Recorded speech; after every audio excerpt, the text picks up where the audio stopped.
clearance period for a brief period of time, and got it back. But what I didn't look into the first time I was investigating it was her husband. Okay, her husband is a level 3 supervisor at Los Alamos Laboratories. He rode with her. He's been there for for years and years, like she was. And he also rode with her every day to work. They carpooled to work. The tools that I use for open source research, I use some very sophisticated. I pay a lot. Like I have one that is a subscription service that does comprehensive analysis and data mining on like anything from an email to a name to a username to anything you can think of about a person. And this guy, the wife's all over there, but I can't find shit about the husband. It glitches out. There's bleed over, right? And so I'm thinking maybe this case has more to do with the husband than the wife. You know, that's where I'm at with that one. That's what I've been working on. I haven't made any posts about it because my findings are very odd. There's some other stuff that I'm working on with Charlie Kirk's assassination. I do talk to one of the family members of Tyler Robinson, and you know, so I haven't shared the latest I've heard with that because I've been kind of waiting to see what happens. I have to walk a fine line there because I don't want to I don't want to interfere with the case, right? If something's shared that's publicly available or that they say is okay to share, I share it. But I don't.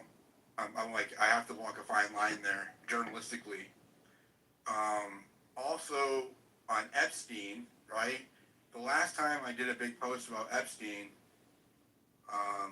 which I think is really kind of odd. I found 5 emails for Jeffrey Epstein that were not publicly disclosed otherwise, right? Then I was able to look at websites that he had registered those emails to, like Twitter, for example, or dating sites, or other forums. And I did a big-ass fucking thread on it. It should have went viral. It got some traction, but it didn't get that much traction. What I thought was weird, though, about these attacks is that I sent those emails to one of the biggest Epstein journalists, a woman, and one of the biggest survivor advocates, another one. I'm not going to say who she is because she's not in here. And she didn't touch it. I was like, what? Why would you not? I didn't ask her to share it. I wanted her to use it. I said, use this and build on it. See if you can, see what you can come up with. And I didn't get nothing. But then I saw when this Haiti account was attacking me yesterday, I saw that same Epstein journalist reposting that content attacking me. Isn't that funny? So this shit that we do here is full of fucking very, very wishy-washy people, bad actors, snakes, agent provocateurs, opportunists, and good people too, right? It's all kinds of crazy people. But if you can think abstract or be pragmatic and not jump on an emotional bandwagon when you see somebody trying to invoke. I gave you a bunch of examples throughout this entire space with the Trump BB thing, right? With Luna and Tyler Robinson being linked to some Cuba fucking organization, or Charlie Kirk's assassination. I'm sorry, right? These are all things to invoke emotions from you, so that you won't think critically, right? Every example I've given you tonight is a tactic to invoke an emotional response from you, and then that emotion will cloud your judgment, and you won't think critically, right? Not at you per se, but that's the intent there, right? When people say, "Oh, Charlie Kirk was killed by this guy," people who care about Charlie Kirk or MAGA or Republicans on the right are going to feel some type of way about that, and they're going to accept the next thing that's said because they're angry and they want someone to blame, right? Realize that that's a manipulation, right? That you are being manipulated. That is a psyop. That is a tactic, right? The way that you figure out whether or not it's a psyop is to fucking ask for receipts. Don't take it at face value, not from me, not from anybody, right? And just because somebody takes a screenshot and draws lines around it doesn't make it true, right? It doesn't make it, you can take anything out of context and isolation and put spin on it. I can add a lot of narrative to one thing out of context, right? I can take one benign thing in isolation and then and that thing may be true, right? And then put a lot of spin and bullshit around it to build a story or a narrative, right? And then make the whole narrative look true, right? The way that you see through that is to ask for specific things that prove it's true, right? Not just the one thing. Say, hey, where does this connect to this? Show me exactly how this connects to this, right? Ask the question. And if people don't allow you to ask the question, they have an agenda, period. Right? If you're not allowed to ask questions or to point out something that doesn't make sense logically, they have an agenda. If you try to ask a question or point out something that doesn't make sense logically, and then they give you an emotional response like, oh, well, you know, that's a bad person, or they're bad, or I'm a victim, or they're a victim, or she's a victim, or he's a victim, right? Instead of answering you, that's a manipulation tactic, right? Anytime someone deflects to emotion, that is a manipulation tactic. But why is this important? Because it happens at scale with our government, right? With corporations, with organizations. It happens with Democrats. It happens with Republicans. It happens with foreign policy. Iran does it. Israel does it, right? Anybody who wants to change the way that you think employs these tactics, right? That's why having evidence is key. Not just a screenshot, but often a link, right? A web link or a post link, something that you can follow the chain on is preferable, right? Not just one thing out of context. Primary evidence is king. Receipts are king, right? If someone is saying something in a space or on a video or in the news that is making you feel some type of way emotionally, angry, sad, confused, even happy, right? Notice the change and ask yourself, pause for a moment and say, why? Why am I feeling this way? You know, what is this true? Right? Because often the bad actors have figured out how to manipulate humans in this way psychologically, right? That's why they call it a psyop, psychological operation. I say, if I say the word, you know, if I say the word, let's just whatever, right? It doesn't matter whatever the word is. If I say a certain word that so and so doesn't like, or this person that Democrats don't like. Let's just say I say trans violence, right? Democrats, whatever, right? They might call me a bigot or whatever. That's I know, right? And so do actors. That's going to trigger them and piss them off. Well, if you get them in that state, there's a lot of things that you can do afterwards because you've altered their emotional and psychological state. This happens on the right.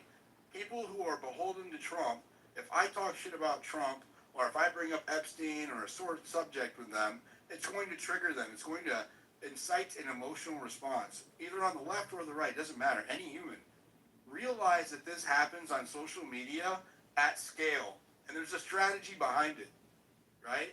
You need to be able to identify whenever your emotions are getting triggered in spaces or on timeline, right? And everybody does this, and we do it because the only way that you can have a voice on here is if you use that, right? The whole thing is built on dopamine, right? The whole fucking social media model is built on dopamine, right? And using this to perpetuate information.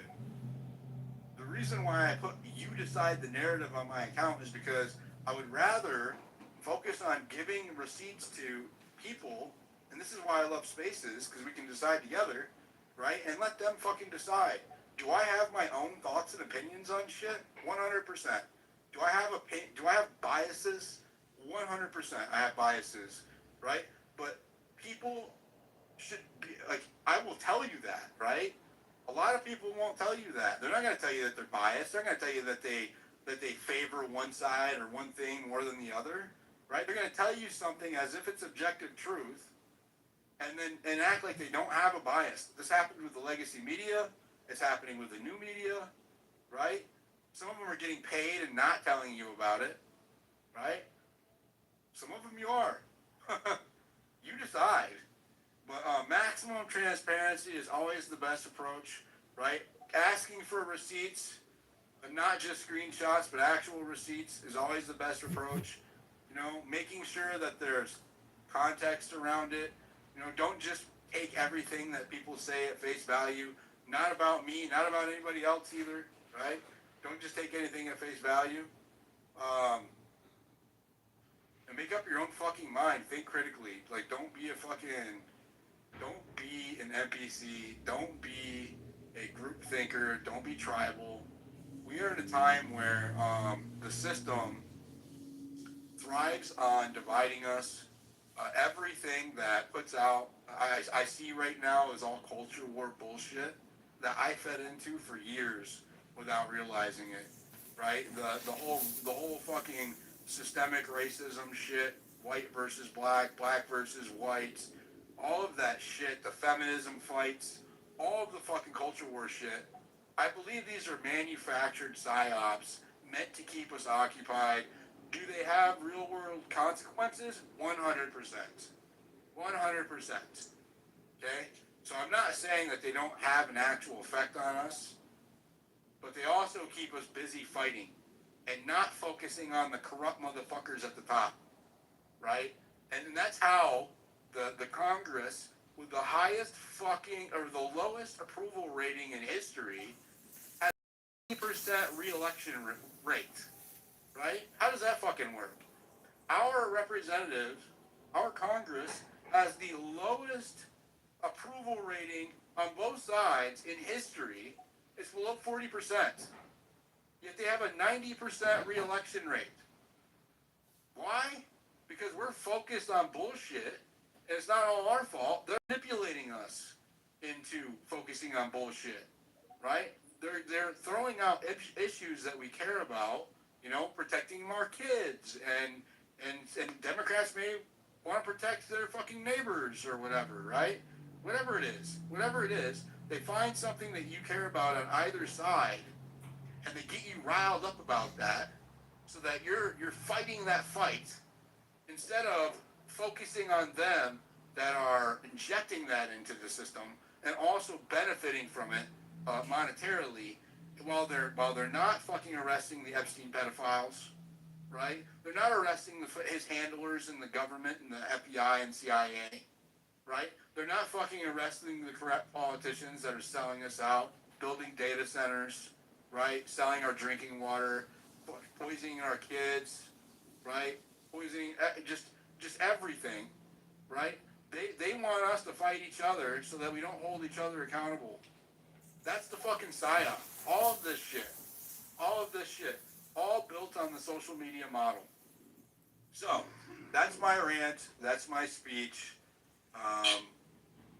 Can I say something? I'm sorry. Let me finish. That was beautiful. That's my rant. That's my speech. I hope I addressed everything. It's going to be on my YouTube.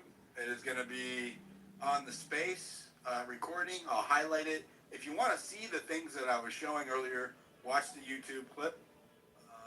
That's on my profile. The link is also in Jumbotron. We'll go to any speakers who want to talk, and then we'll wrap it up. Go ahead, Brittany. I'm sorry. That was really beautiful. That what you said. You pretty much hit on everything. You kind of like made my mind all scramble there because you like hit on everything that I was like thinking about.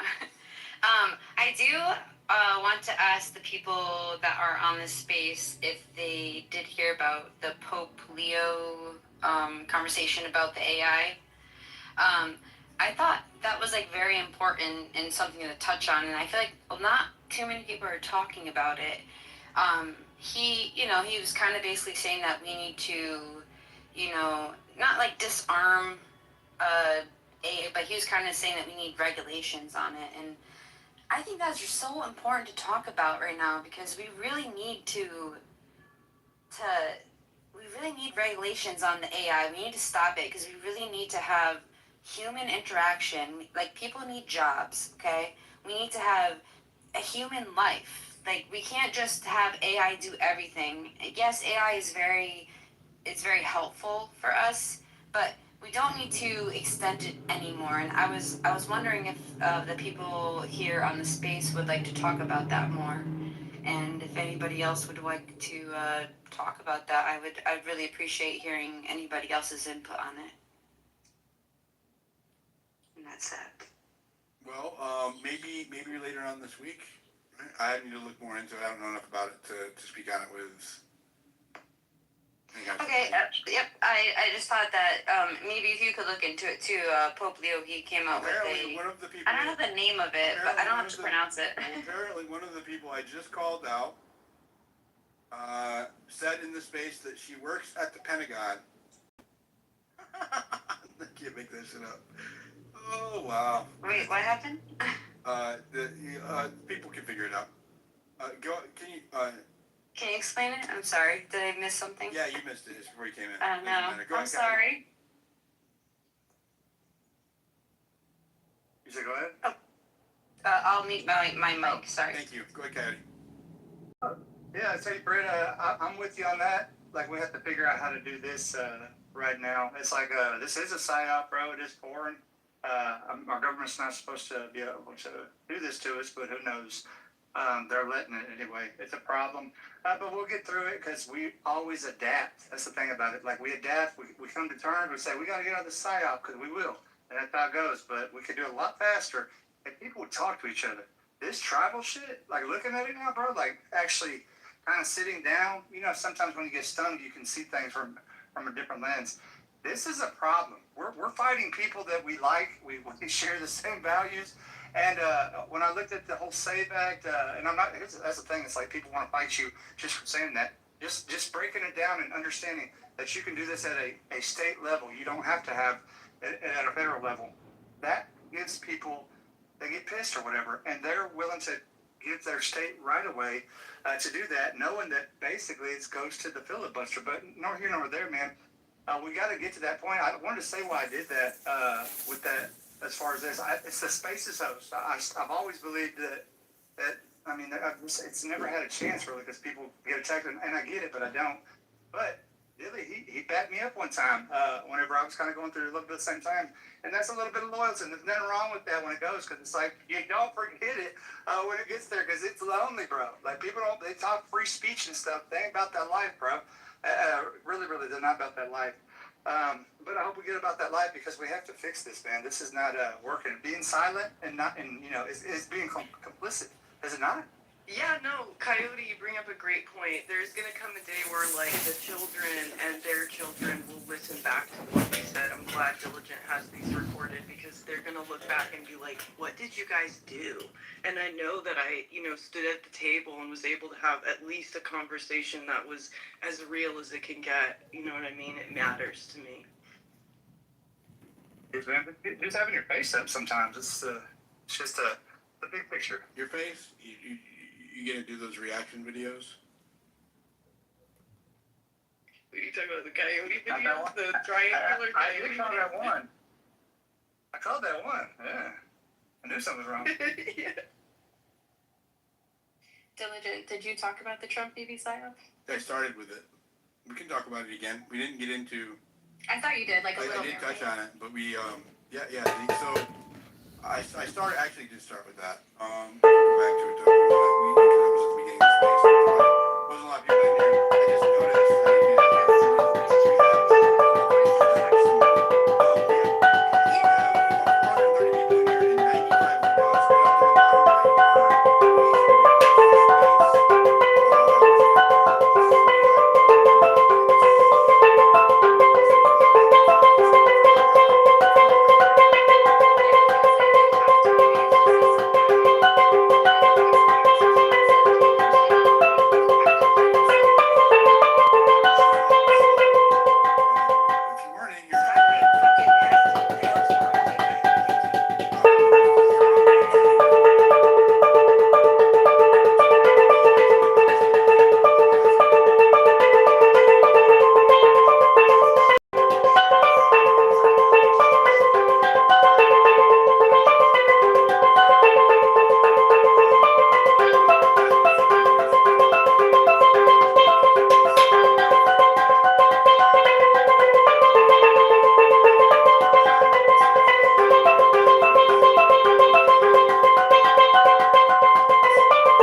So you had all of these new media shills, which are pretty much just mouthpiece for the state, right?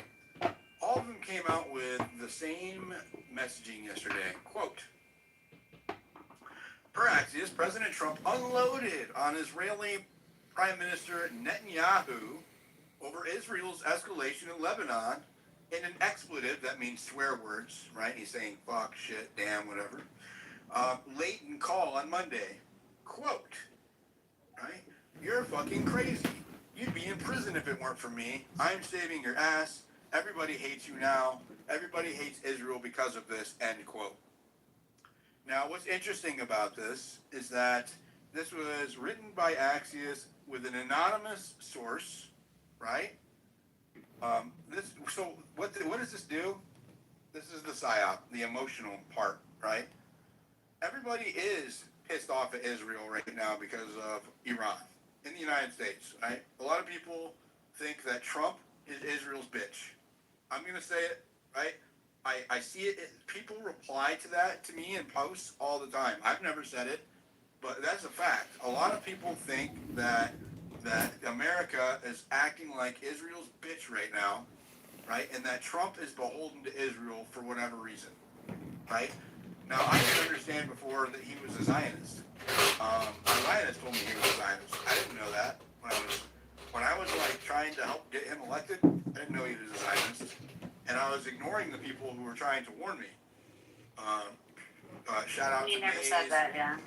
Maze and Destiny and many others, right? I got sick of the fucking whole October 7th battle between it's the Jews people and the Jews. Like, I got fucking tired of it. So anytime somebody brought it up to me, I would shut down. And to my credit, sometimes I would be talking about shit that had nothing to do with the Jews, and people were bringing it up. So I'm just gonna throw that out there.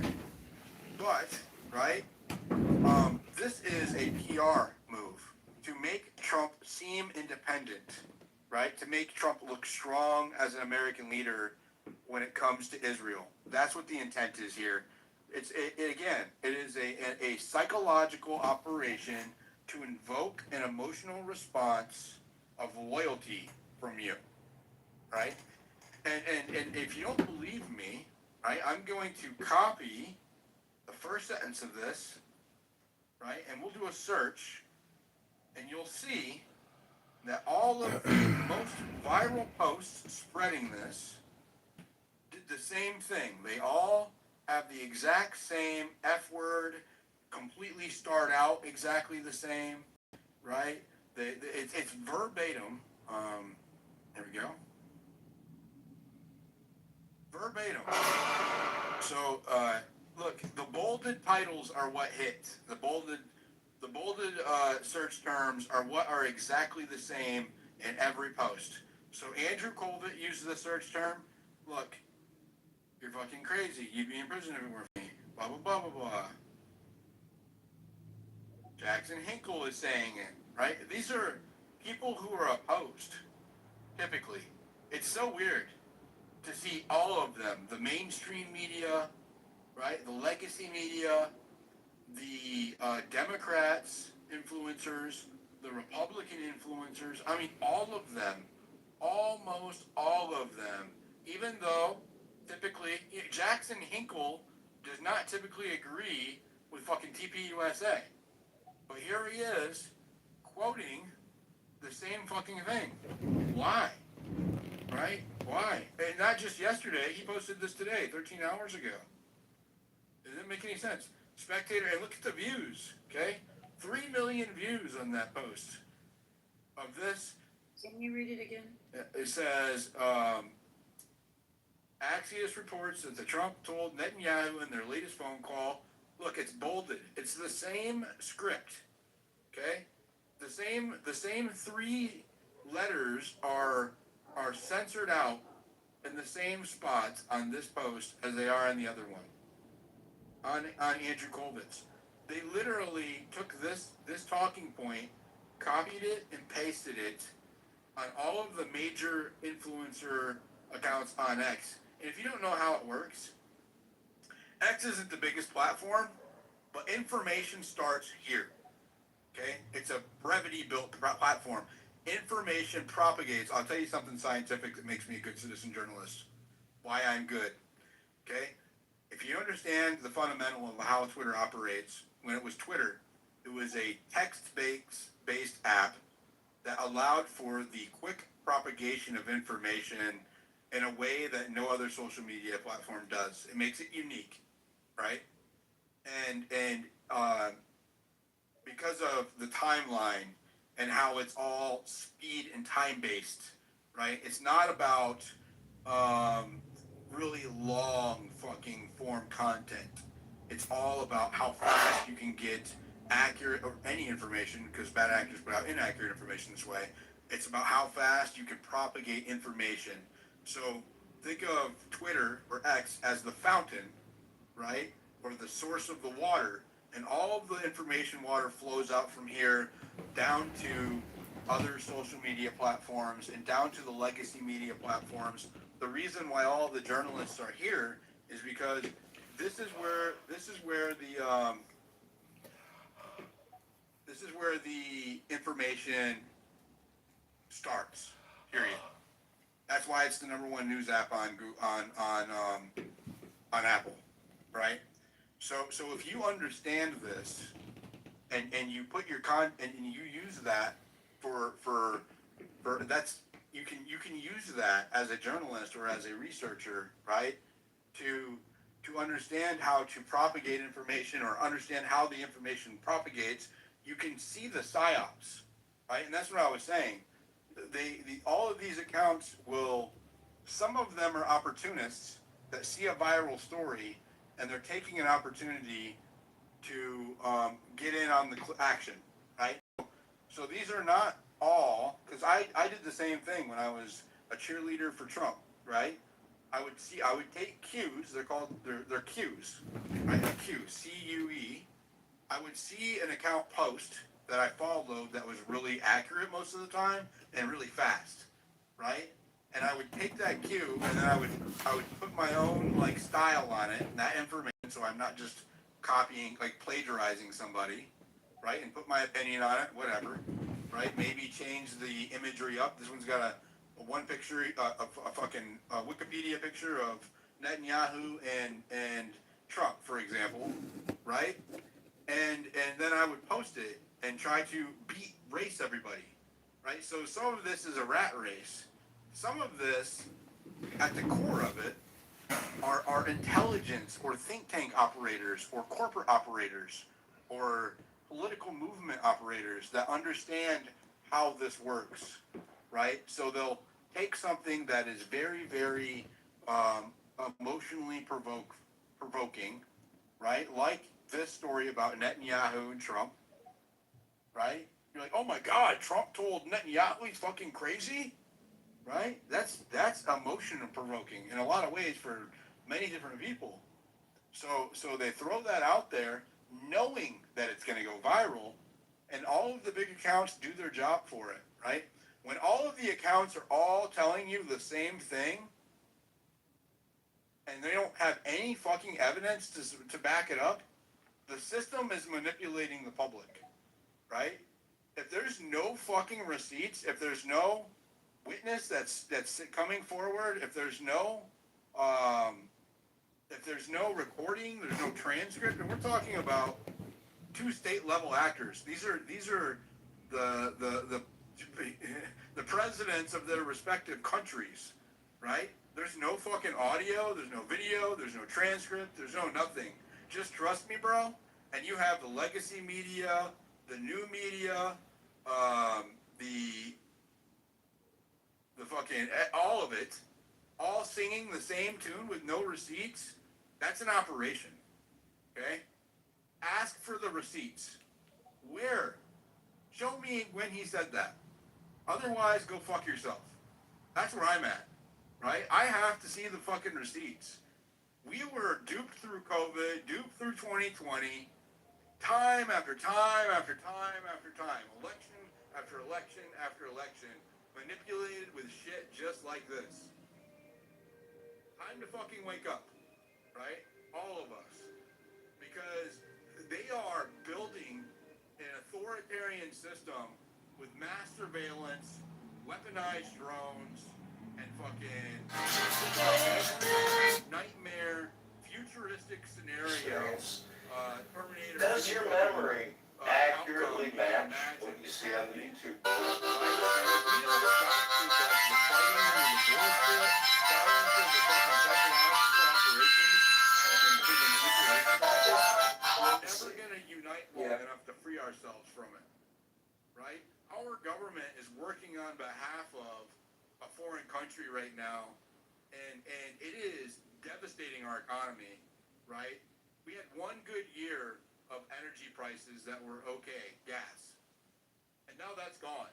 Now, gas prices are higher than the average when Biden was in office and Trump ran on gas. That's the one thing he always delivered on, right? And now we don't even have that. And you're not allowed to say it out loud if you're on the right, or they will come after you.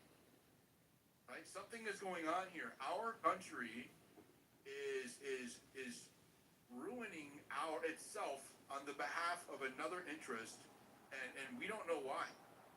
Right? How is this happening? Why is this happening? And if you try to ask those questions or speak about it, they come after you. Go ahead, Mace. Fuck, my voice is going bad again, so I'll make it very, I think the biggest psyop is partisanship within our political. Yeah, the two-party system's a psyop. I think that's definitely a big psyop. I won't be able to, I'm gonna write what I want to say and have Lene read it, so I don't hurt you guys' ears. Well, I mean, you sound okay now, but you sound strained. If you talk, Should I say gonna drink a water, Maze? it sounds better now. Yeah, you're good. Just talk You slow. sound good. Okay. Yeah. So, yeah, the whole Trump, I'm so proud of you, okay? I feel like you just graduated to the next level. Wow. So, it is He, absolutely true. he upgraded, according to Maze Love's upgrade laws. Where Trump has to redeem himself in the sense of the power dynamic between him and Bibi. And I think also that there is a very time-sensitive kind of issue when it comes to having to get this over with Iran and with Lebanon, because China's advancing its Belt and Road Initiative, like literally leaps and bounds ahead, to where they'll literally be a monopoly until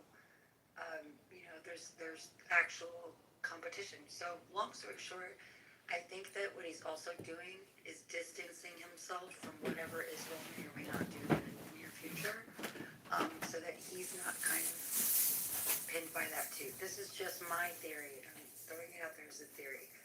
Just really quickly on the military merging, I think this is very important for people to understand. My biggest issue with this is that you can't moonwalk out of this, guys. Like, this is building a relationship that is, it's like a marriage. You can't divorce. Once you merge these things, essentially, you start building these dependencies. They're putting Israeli tech into America's critical supply chains, right? This is where it creates these permanent dependencies. And what happens then is that Israel, let's just say, begins to want to do whatever it wants to do that maybe we personally don't agree with as allies. We shouldn't have to be forced into participating in whatever they want to do, because if they're merging all of these things, it is here's another piece to it. That also aids them in doing that, and we could be held accountable, I think, with any other country that kind of puts us side by side when they're rogue, right? Here's another thing. Lastly, and I'll land here, is that when it comes to the money around this, it's different, because when you are moving the relationship out of a transparent annual aid votes, right, where Congress can debate these things, they have a cap on the amount, they put conditions on whether or not to support it. Like, now it's like an opaque machinery. I feel like they're taking over the military, Dilly. I mean, this is what's happening. They've taken over the political shit. Now they're taking over our military. They're making it sound like a merger. I think that we saw how effective the Israeli lobby has been when it comes to obviously, navigating and taking over a lot of the most important parts of foreign policy and whatnot. Um, this is going to be one of those things where there'll be no more decisions for the voter representatives. It will now allow all decisions, what voters used to be able to do, to go through this very narrow, centralized point, and be shared. It's going to be all covered up. It's going to be like domestic infrastructure.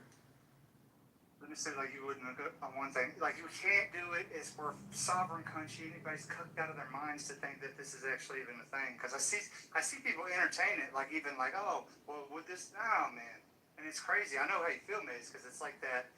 You can't do this. You can't even think like that. You can't even begin to think like that. It just can't happen unless you're cooked out. What they're referring to is the merging of, we talked about this earlier in the space, for those who aren't following along, the merging of the military intelligence apparatus and the tech apparatus. We covered that earlier, between Israel. It's in the new National Defense Authorization Act, which is under review right now. It has a markup tomorrow where they can add or remove things before it goes to the House floor. And there's a portion of that bill, and I'll look for it here. It's section 224 of the House version, for fiscal year 2027 National Defense Authorization Act, called the United States Israel Defense Technology Cooperation Initiative. It requires the defense to appoint the Secretary of Defense to a Secretary of War, actually. Well, I guess on paper it still is defense. That's not actually all the way through, so this is accurate. To appoint one executive agent to coordinate and accelerate joint work between the United States and Israel on defense tech. Things like research, development, testing, co-production, licensing, and this is the part that I have a problem with the most. And integrating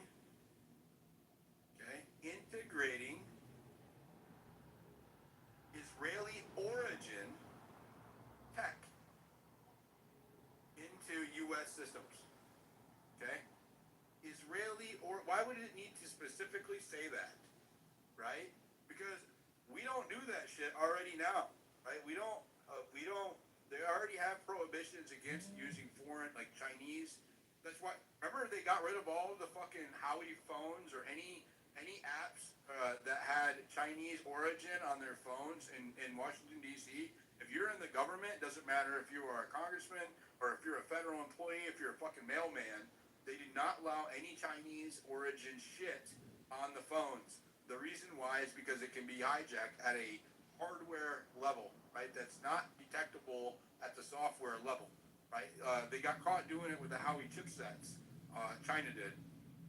So, why would you open the floodgates for Israel to do that to our highest? Did you hear what it says? These are the domains that they want to integrate Israeli origin technology from. Okay, it covers a wide range of areas: counter drones, missile defense, AI, quantum. They mean quantum computing, cyber, biotech. Okay, let me say that again: biotech. Think COVID. Okay. Network integration, data fusion, and more, right? Why would we want to allow a foreign country to have that much fucking leverage over us? What if that foreign country does shit that's not in our best interest? Israel has been caught before selling our shit to China, right? This is documented. It came up when I was looking it up the first time, right? So obviously, they do think they get involved. They like to fight. Apparently, they get involved with wars that are not in our best interest. We get involved in wars on their behalf that are not in our best interest. And now we're talking about compromising our systems at the highest, most critical levels with their technology. Why? Why? We have the most advanced fucking tech industry in the world. We are a service economy based on how advanced our technology is, right? That is how we survived after the loss of the manufacturing base, as a service economy based on our technology, right? So why would we outsource our most critical infrastructure to them? That is fucking stupid, right? That is stupid. These decisions, the fact that this is even in a bill, the fact that so many of our congressmen not only are not going to oppose this, that they are endorsing it, tells you how captured we are to this ideology, right? That's what it does, right? No country, this shouldn't be China, this should not be Israel, it should not be Austria, it shouldn't be Australia, it shouldn't be any fucking other country, it shouldn't be Mexico. No other country should have access or this much leverage over our core infrastructure like this. What the hell is going on? Go ahead, Mason. Yes, I'm so glad you picked up on the very important points. One other thing to add in. It's pretty peculiar. They're going to have this executive agent. Who do you think they're going to pick to put in that role that decides what accelerates, what merges, what doesn't? Like, that's a very centralized position for all of the decisions to be made. Like, we don't know if they're more Israeli first or America first. Do they care about our national security, independent national security? Because whoever's in that position, Dilly, is going to be making those decisions. And are they ever going to put somebody in that position that is not necessarily 100% Israel first? I doubt it. I doubt it. And I think that they're going to be advancing things that would really put us on our fucking knees. This is what bothers me. People need to understand that this is the hill to die on, bro. I don't care. I'm going to keep saying it. I'm telling you, this is the hill to die on. I mean, this is where we need to focus the conversation. Also, can I tell you something else? I'm so glad. I'll host a space about this tomorrow specifically. Okay. Yes, please do. Please do. This is the hill to die. What you brought up is actually a great observation, because when you talk about the Israeli origin, are you familiar? Do you know about the whole pager thing? Do you know what happened? This is exactly how they did it. Yeah, they posed as a manufacturer of pagers, and for years it was a high-level, very deep operative situation, and then they intercepted the orders and sent them pagers. Yeah, they centralized also kind of the flow of the manufacturing, the production of it, right? Yeah, they bottlenecked it, so it would have to come through them.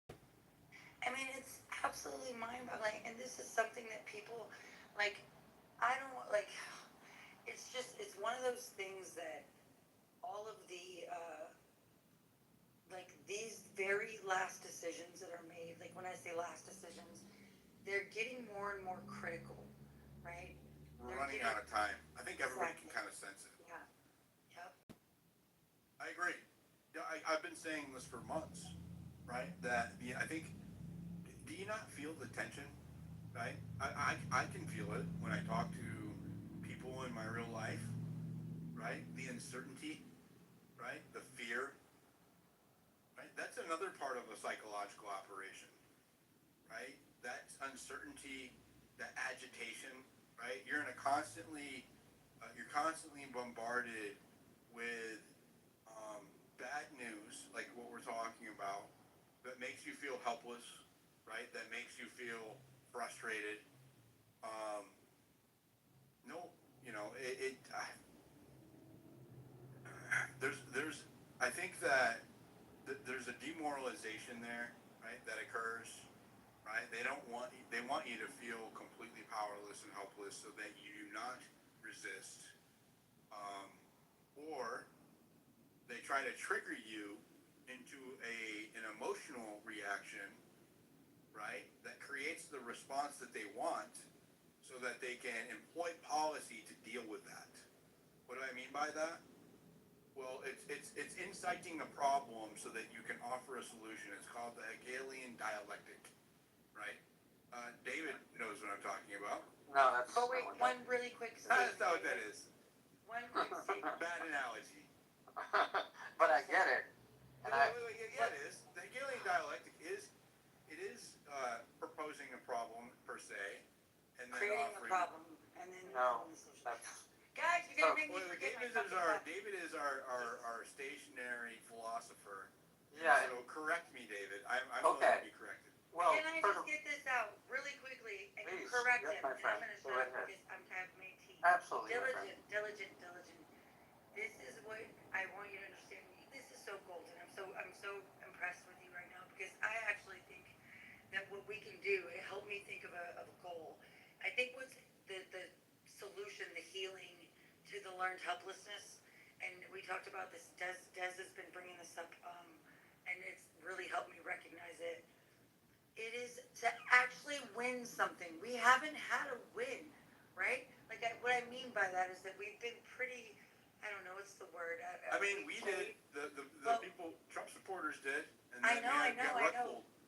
Yeah. But that's what I'm saying. Do you remember the momentum? Do you remember the high after that? Because it felt like we finally are doing. Yeah, I went to DC and I covered the inauguration on the ground.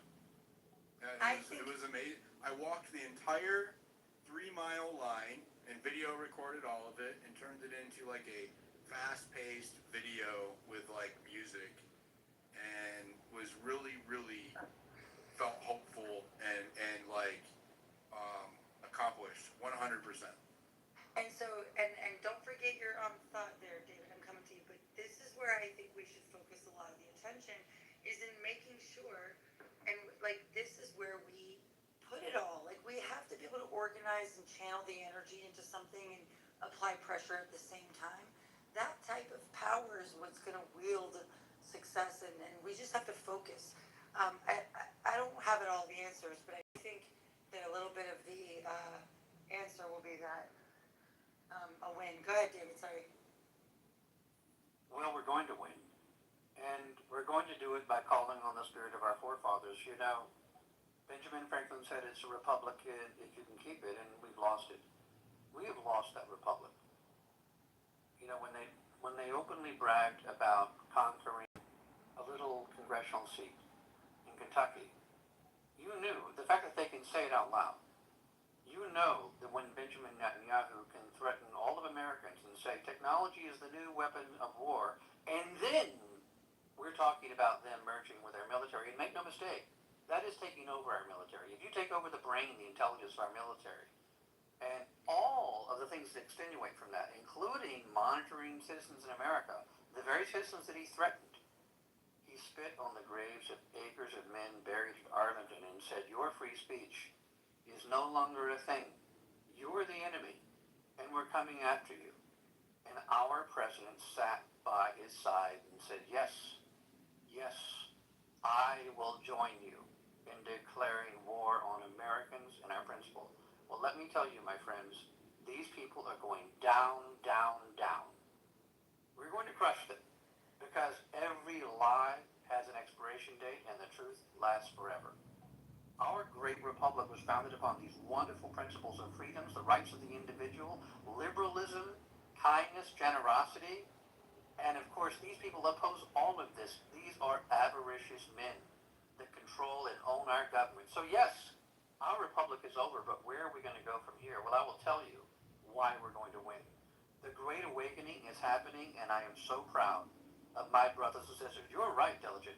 It cannot be one where we're motivated by vengeance or hatred or even war. There are no pitchforks to be dragged out in the field to fight anybody, because we're talking about an infinitesimally small group of horrible people that wish to extract our wealth and reduce us to servitude in the process, and this is happening very quickly, just as you said.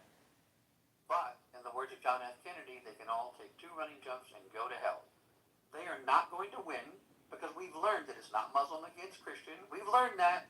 Stop playing that game. Not black versus white, not gay versus straight, not white collar versus blue collar. We don't care what color shirt you wear anymore.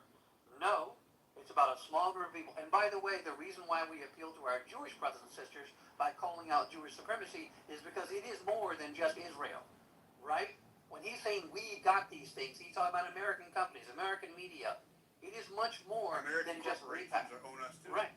Absolutely. And what do we have?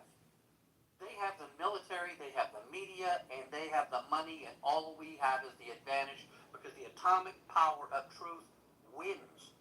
The atomic power of people throughout the history of civilization that just want to be free, that just laissez-faire, leave us be, want to be left alone. And what do these people say? You may not have your freedom. You may not be left alone. We're going to tell you what to do, how to raise your kids, what you're allowed to say, what you're allowed to think. We're going to control every facet of your life. Submit to us or die.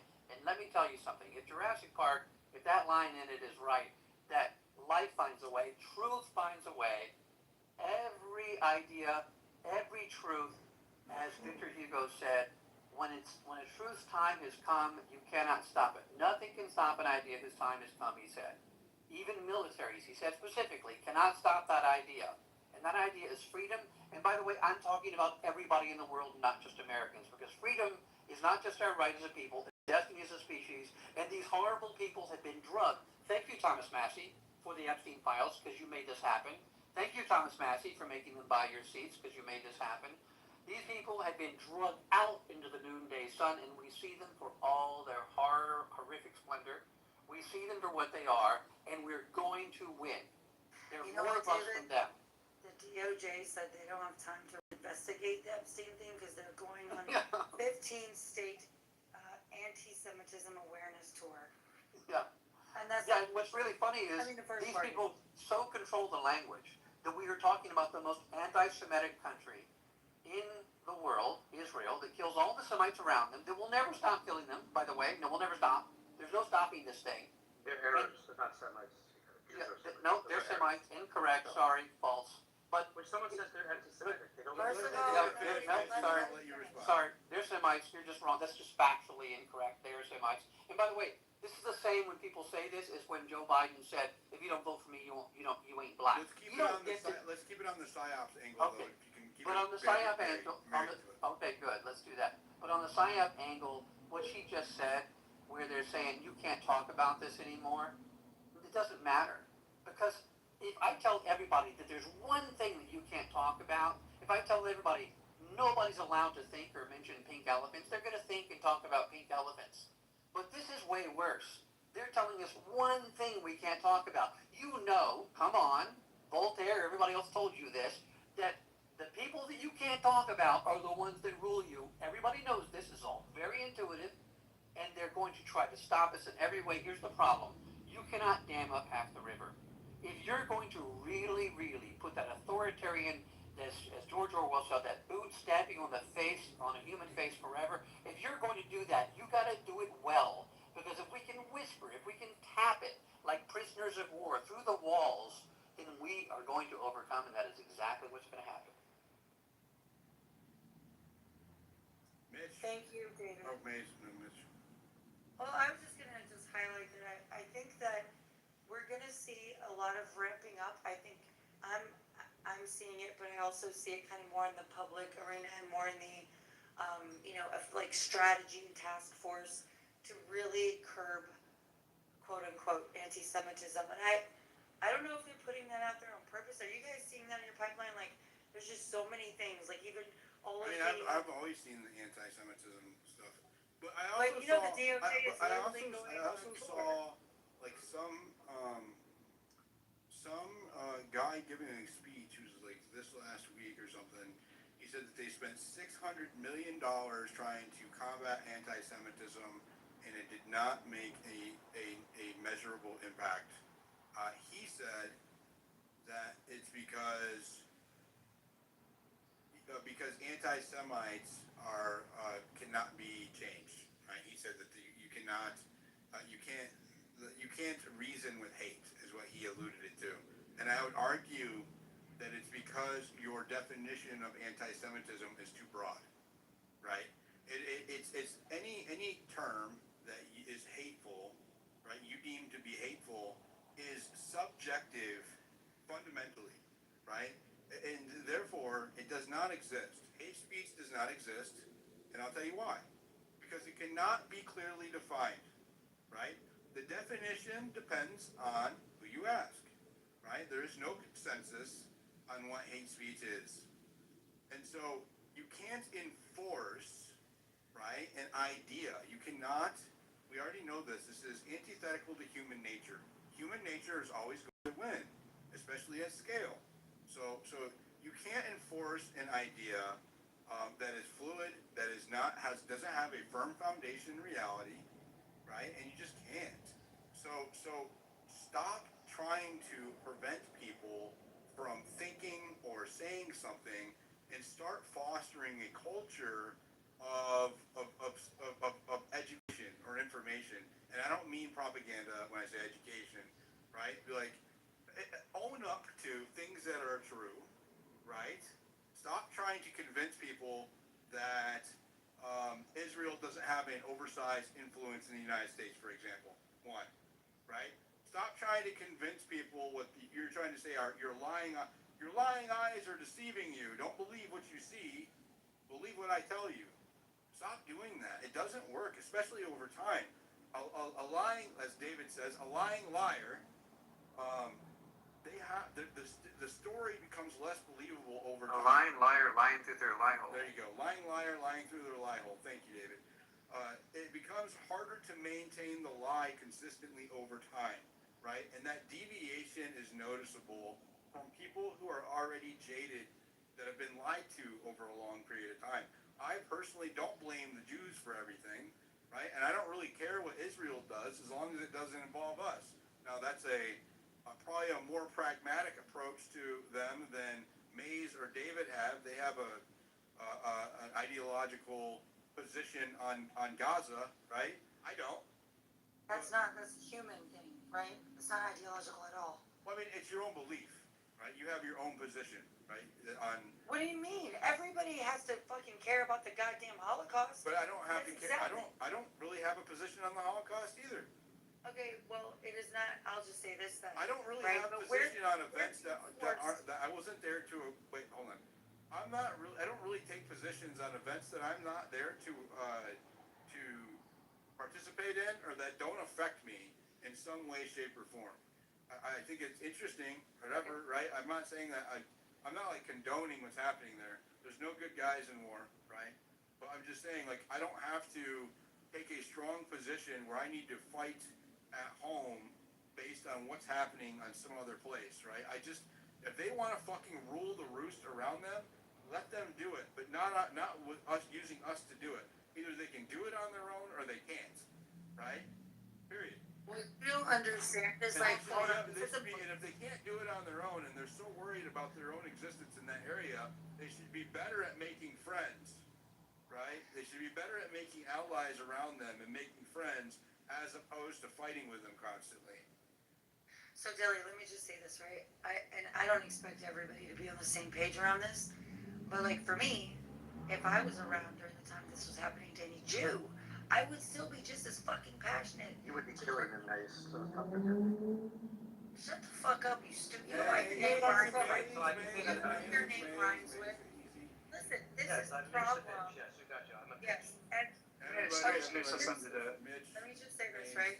Like when it comes to like what Mitch does, for example, is he actually makes it so much worse. I mean, and I think you have to know that you're doing that. Co-host the JQ Well, for hold on. they were Maze, defending he's Jews. retarded. I'm going He doesn't to even hold that respond shit. to And you're defending Jews. no attacking person. First of all, it's not Yes, just yes, you. I don't You're want to defending have a Jews. And whole shut Holocaust the debate fuck up. right now, Sorry. please.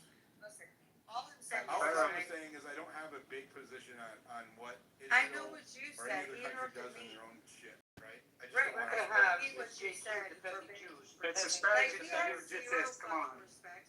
I'm gonna finish what I'm saying, Mitch. You can respond to Mitch, whatever it is that you Mitch, want to she is a respond, co-host. okay? Let her finish, then you can respond. Jeez.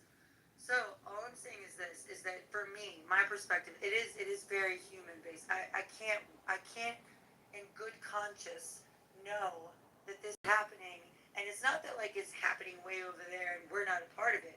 We're every bit a part of it, and I can't. That fucks with me, right? Especially like anyway. That aside, I also know that the occupation there looks different, and the occupation here looks different, but it's still an occupation, and the occupiers are the same people. And when I say the same people, is like Israeli, like the Israeli interest right now is dominating their country by land and our country by government. And we're seeing it, obviously. Do you know what they said the day after Massey was primary? They said, you know, you can disagree with us, but not for long. This is what AIPAC does. APAC did. And I would say that I agree with Mays also that it doesn't require any ideology at all to care about the children buried under the rubble in Gaza. You don't.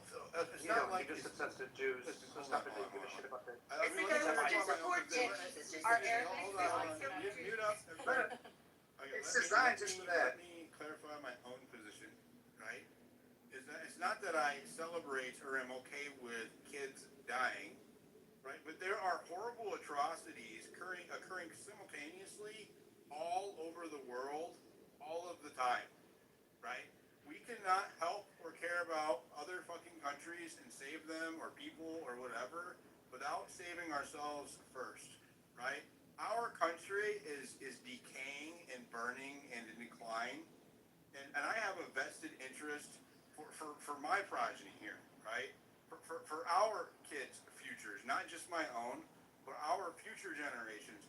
We have a duty to ensure that they have a free and prosperous future. I cannot go worry about Gaza or Africa or any of these other countries where atrocities are occurring, right? I cannot spend a lot of attention or time on those things when my own ship is going down. When you are on an airplane and the plane is crashing, all of the respirators drop down at the same time. What do they tell you? Do they say put the respirator on the person next to you, even if it's a kid or your wife or an elderly person? No, they say put your own mask on first. Why? Because dead people cannot save anyone else. That's why, right? And we are dying. We have got to save ourselves. I am not going to spend any time fighting other people's wars. And that goes either way, right? That means that I am not going to go fight Gaza's war. I'm not going to go fight Iran's war. I'm not going to go fight Israel's war. My position on this is unilateral. Okay, can I just highlight a perspective for you? And I think I agree with you. I just want to show you how what we're saying isn't that different. It's even if putting your mask on first means taking care of America first, you would be saving the Gazans too. Do you understand? Like, this is where my I guess urgency comes. Yes, I am definitely much more connected to this situation. I feel very deeply. What I was trying to say.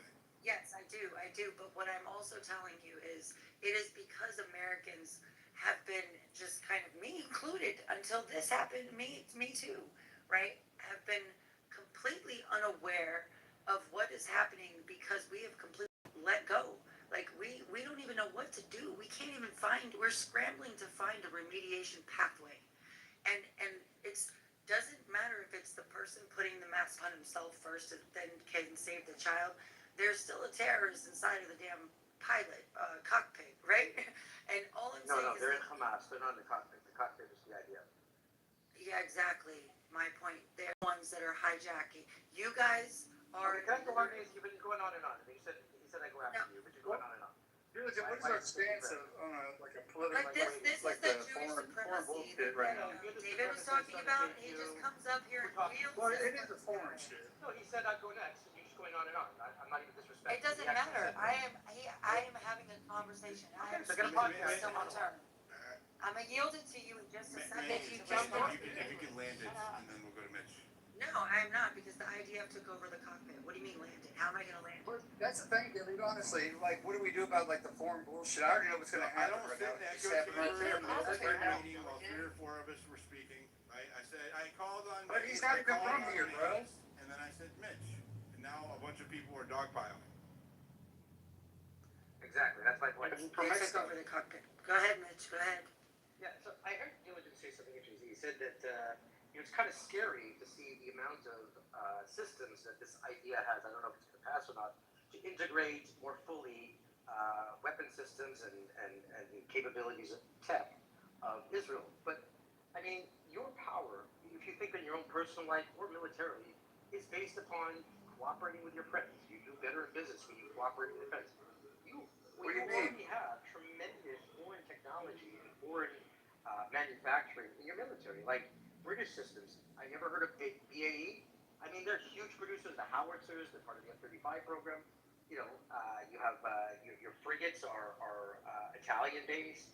You have various arms that are German based. I've never understood how this makes us want to. We're not supposed to want to have Israel. I forget the name of it exactly. It's called the Harrier jet. That's British. You have a lot of technology because you cooperate with friends and pretending that like, oh, what they blew up the enemy, the Hezbollah, and killed those assholes who are terrorists. Yeah, that's cooperate with America on doing those kind of things to take out your enemies.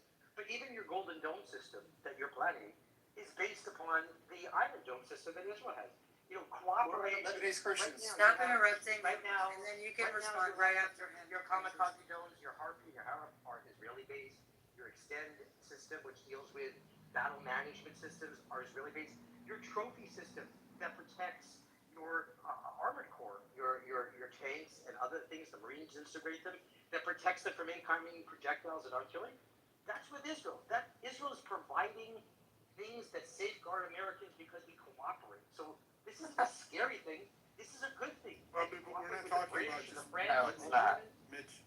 You cooperate with all of them. But it's not. We're talking about integrating foreign-based technology into our core systems, not just weapon systems that are at a surface level. What you're talking about is it is crucial or critical defense technology in some regards. I've always said, and my position has not changed. As a matter of fact, I think this bolsters my position that what's going on with Israel and Gaza is so that they can develop weapons with our partners in our. Sounds nice.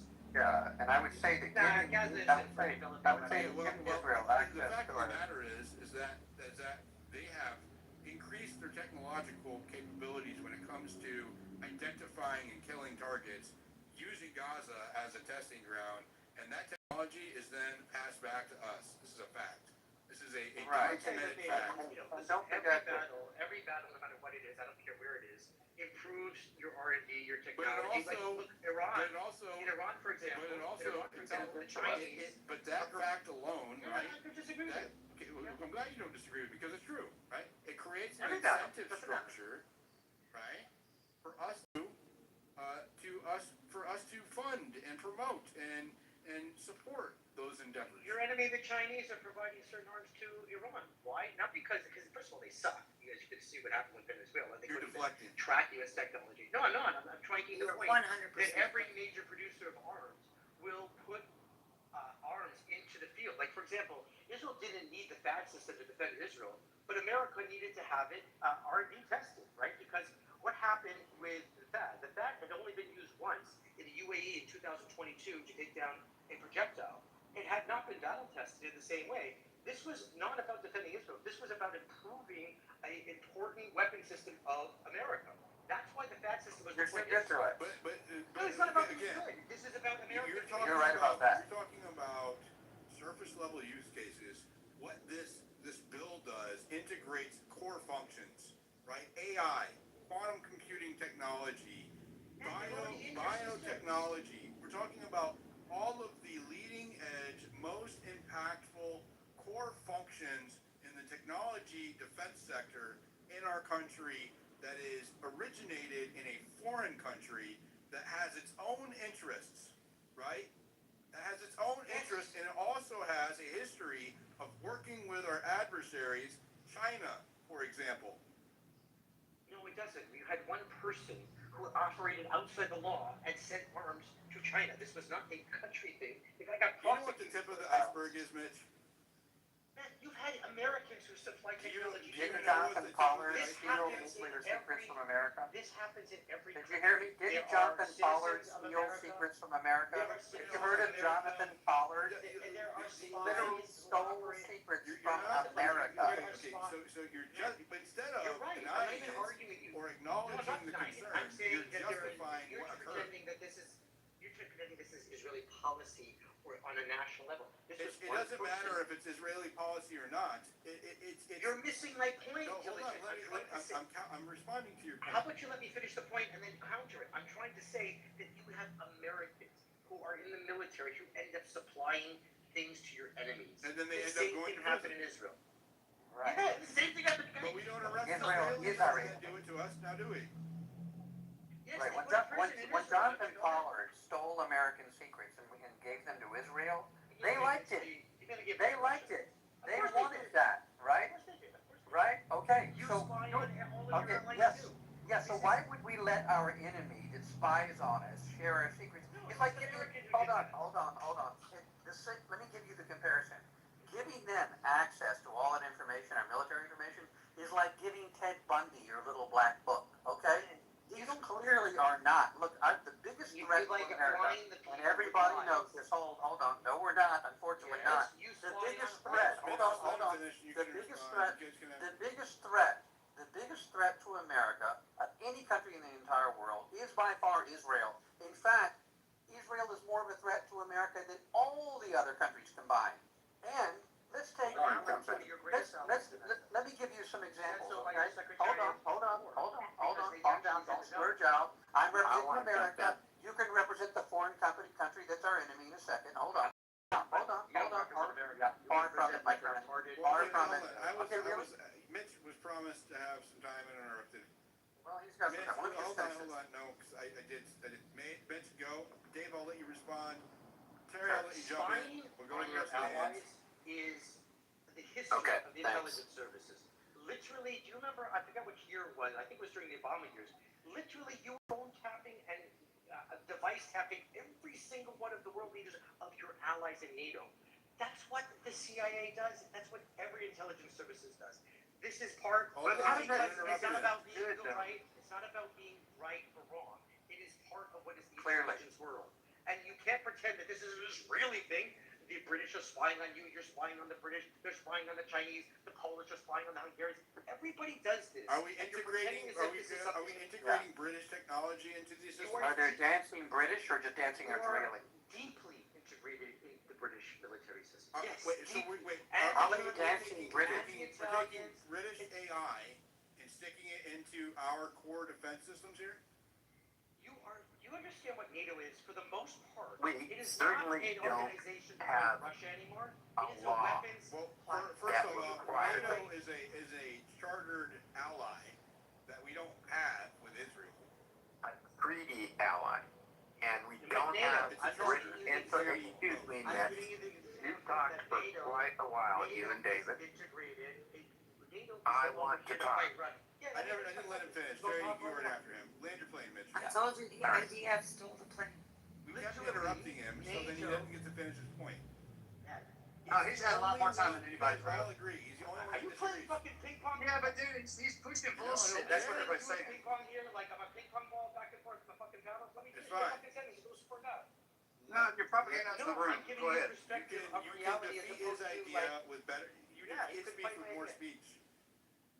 Nobody will let me talk. Literally very simple. NATO is a weapons sharing platform, and for every reason, while they're not a formal member, Israel is part of that NATO system, whether you like it or not. And you are all integrated. The AI, cyber, military equipment systems, they are just part of that NATO system without being a formal member of NATO, whether you like that or not. You wouldn't have an F-35 functioning without Israel. But they're also There's a they reason don't why they they have don't also the they don't technological have this veto they on don't that have the same level of accountability, right, or processes There would that be a no NATO ally F-35, does, one which of the is most why it's not important okay. weapons platforms. It's not okay What's the for most them, important- Mitch. I let you finish. It's not okay for them to act like and to get the benefits of and have the trust of an ally which has a vested interest in us that can suffer consequences that are clearly laid out in a treaty, right? That's the difference. They are getting all of the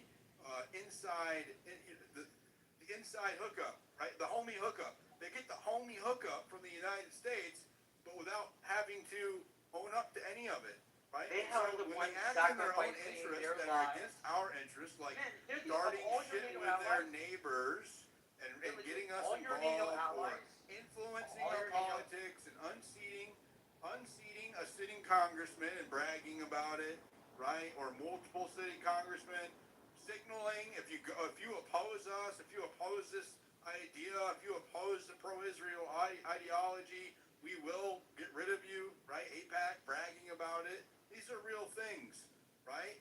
So Talk these about are, snatching you on don't TV have themselves. Germany doing that. You don't have Poland doing that. Thomas Massey, You don't have unseated Austria doing that. You His don't have district- England doing that. No other country is impacting our politics, both foreign and domestic, and bragging about it the way that Israel is. That Thomas is a fact. Massey unseated himself. He has the Read that, largest Rick. number of veterans, and he was partnering with Ryan Mata, who is proudly I've calling got a sticker He here. didn't, he didn't partner with Ryan Madden. Let me Ryan Madden roll showed here. up at his literally events. one. That's what he Terry, wants. go That's what he ahead. wants, One of man. his Mitch, big Okay. podcasters Terry, go ahead. that he had, and literally the Mitch, man is called the come Native here. American. Terry, go ahead. You think a congressman who works with Ryan He's taking Mata? advantage He of the can't psyop. stop. All right, yeah, calm down. I can't do this. He's impossible. You think he Mitch, can? Okay. I don't want to have to drop you. So, Mitch and David, I disagree with both of you guys. David hides by his language of these people, and I don't say these people. I say Jewish supremacists. You say Jewish supremacists. What you really mean is David is Jews, and you hate Jews. No, excuse me. Let me talk.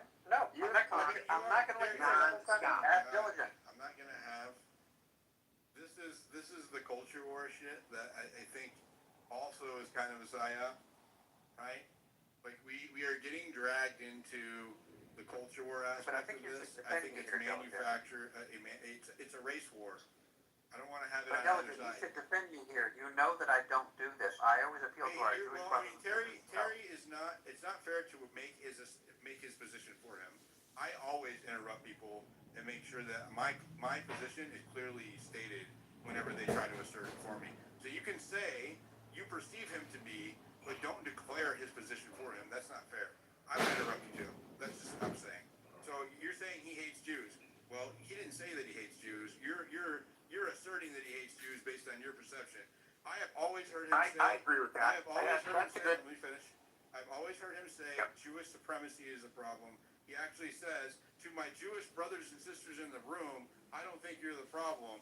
Jewish supremacy is a problem. He always makes that statement constantly. I've heard it so many times that I just read it back to you about verbatim. The problem I see though is when you get down to it, who isn't a Jewish supremacist in David's mind? Dave Smith, Glenn Greenwald, I could name a million of them. There are People millions are of not people. actually Jews. He calls Jews. This is hilarious. They are Jews. Those are No, Jews. Max Blumenthal Yeah. is not a Jew.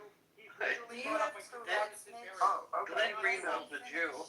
Jeffrey Mitch, why are you Epstein? so riled up? Usually you're more Glenn calm. Greenwald's a Jew. Dave Smith is a Jew. Are you joking? Okay, Terry, finish your. And Finish. then Let's the let Terry so finish. those are my Jewish Let's friends. let Terry. Oh, I love Mitch, those. I don't want to have. You're not Jewish now? My favorite Jew is the fake Jew. You know what? A guy like David and Mitch, they just roll. They just talk. Okay. I don't want to have to stop talking over everybody, Mitch. You guys too. Let's just reel it back in a little bit. I really won't have to drop you down. I will. You keep it up. Dr. Strange, go ahead. I mean, sorry. Finish Derry. Then we'll go to Dr. Strange, and then you guys can open it up and have it back and forth. Look, my view is this.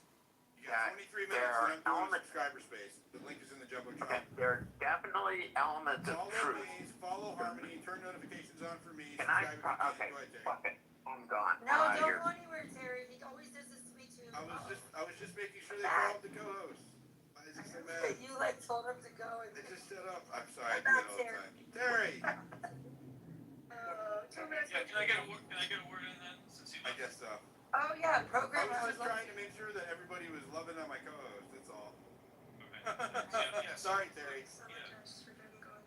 Look, I don't begrudge Israel for spying on the United States. I'm an American. The problem is when the United States opens the doors of its security to Israel. So I don't know if you guys remember when Fox News did the 4-part series on Israel having penetrated or be allowed into the U.S. security telecommunications infrastructure, in particular two companies,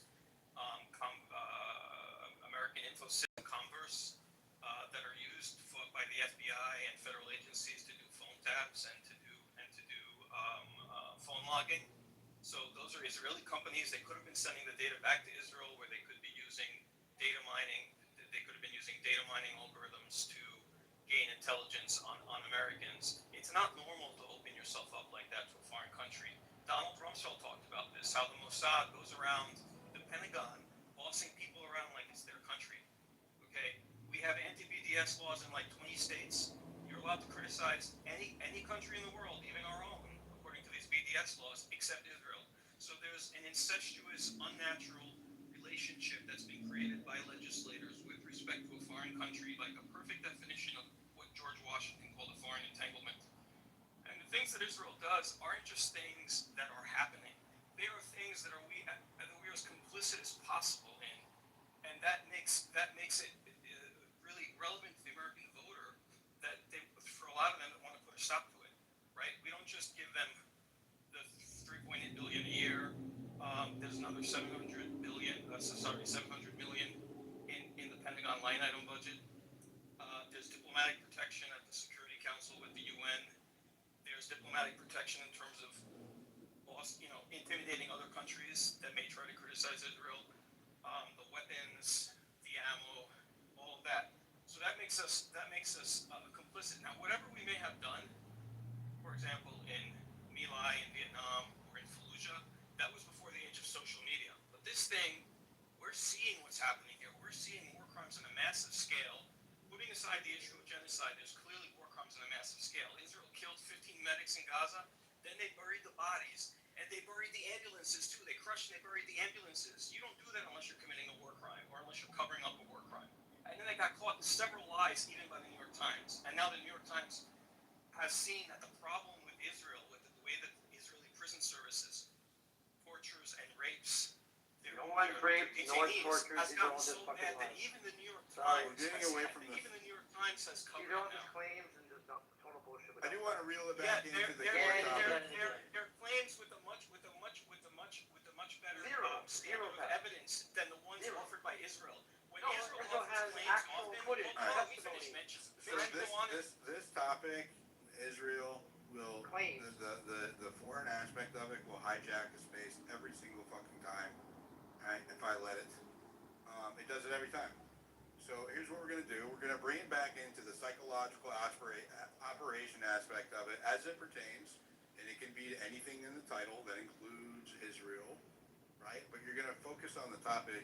I don't want to have the whole Israel-Gaza debate right now. I'm not doing it. So reel it in. We got 18 minutes. Go ahead, Dr. Strange. Do we have to finish a little bit to wrap it up? No, I just wrapped it up for you. If you want to bring it back to psyops, then yeah. Otherwise, I'm going to let Dr. Strange go. Yeah, I'll make one last comment about the funding. Okay, the funding is not just as you pointed out. It's the technological relationship is possibly being made a little too intimate, right? Or much more intimate than it should be. But it's also a way to hide the funding, to take it away from the public appropriation that's made, to put it inside the Pentagon budget where it can be where basically we don't have the transparency that we have. So that's the other thing I wanted to say. Thanks for letting me finish. Yep, no problem. Go ahead, Dr. Strange. Thanks, Ilja. Appreciate it. Wonderful. So I appreciate you holding the space. I wish I could have been here earlier without traveling. Nevertheless, I do want to mention a couple of quick points regarding what you guys were talking about regarding Israel and how they've spied on the U.S. and shared sensitive technology to the Chinese. So I've said this before. You know, the former CIA director, James Woolsey, told the Senate Government Affairs Committee that Israel had been selling U.S. secrets to China for about a decade. And more than 12 years ago, the U.S. demanded that Israel cancel the contract which supplies China with Python 3 missiles, which included a number of other technology, and it went on and nothing happened. And then there was a U.S. investigation for a number of years where they proved that the Israelis were selling U.S. secret missile technology and electro-optics technology, which was transferred, not selling, was transferred to China, because Israel, what they do is they want to curry favors with everyone, whether it's Russia, whether it's China, whether it's India, because they're thinking long term. They don't care about their ally, U.S. They want to make sure that tomorrow, when they've got to move away from the U.S. and leech on to another country, they've got that opportunity to do so. And this is exactly what Roseanne Barr said. He's like, U.S. can go fuck itself. We'll just go over to India. That's the mindset. This is how they operate. They don't like rely on just one U.S. superpower or one superpower. That being said, after the U.S. investigation found that they had passed technology and under a lot of pressure, the Israeli defense minister had to resign, and again, this was after an investigation, a decade investigation, and this was reported on an Israeli newspaper, Maariv. So this is not, nobody's making this up. The irony is that the Chinese turned around and helped Iran with their missile technology, which Iran is now using against Israel, or have been in the past couple years. In addition, the Israelis, every U.S. tech that goes into Israel, they force them to have R&D there. And then not only do they force them to have their R&D, it's almost like put a lot of pressure on them. And then they basically want their secret sauce, the source code, as well as backdoor access. And they did this with WhatsApp. This was back in the early 2000s. I don't remember exactly when. So they took the backdoor access and they created an illegal product called Pegasus spyware. And the spyware basically they sold it around to various countries such as India and other authoritarian dictators all over the world. Again, to curry favors with them. They sold it to these countries, where these countries then use that technology, the backdoor access, You talking about Pegasus? To spy on journalists, lawyers, human rights activists, and then Meta, the formerly known as Facebook, pursued a legal Not case just state against actors, them but also high-level criminals. Yep. Actually, Jeff Bezos ended up being one of the individuals who was spied on through spyware that the Israelis sold. If you guys to don't the know, Saudi this is an exploit developed for phones that is zero action. It means that you don't even get a text that you have to click on or anything like that. It can be married. It can be trojaned in with another type of data packet sent to your phone, and then it completely takes control of your phone. Clones the data, sends data back to a server. They can control it. They can see the different sensors, your microphone, your camera, all kinds of shit, all of your text messages, any of the keys that you put in there. If you type in a password, all of that shit. That's what he's talking about. Go ahead. Sorry, continue, Dr. Strange. So there was a legal case for many years, and then the court finally basically ruled that the Israelis did exploit these WhatsApp's backdoor access, and they did install spyware to target your camera and microphone and access data, effectively turning the phone into a pocket spy. And We then have that going in Carbine 911 right now. Yeah. So the reason why I'm bringing this up, because when you ally yourself with a country that will turn around and use that technology to spy on your own citizens for their own political agenda, I mean, you're basically feeding a snake that's going to turn around and basically bite you and bite your citizens. So why would you want to align yourself to that level where you're sharing everything, especially American data that should not be shared with anyone? We don't share that kind of information with any other ally. So this is why the NDAA, the Section 224, is so dangerous. Now, I bring this up because this has also an economic impact on us in the U.S. We are right now competing with China for consumers and raw material all over the world. Now, what's happened in the past few years is that because of our alignment with Israel and its genocide, a lot of countries are boycotting us. So instead of buying iPhones, they're going around and buying Huawei's phones. And this has a major impact on us long term. In addition, a lot of these countries and I shared this with in another space. I feel like we're getting off into the weeds. I'll land it with this.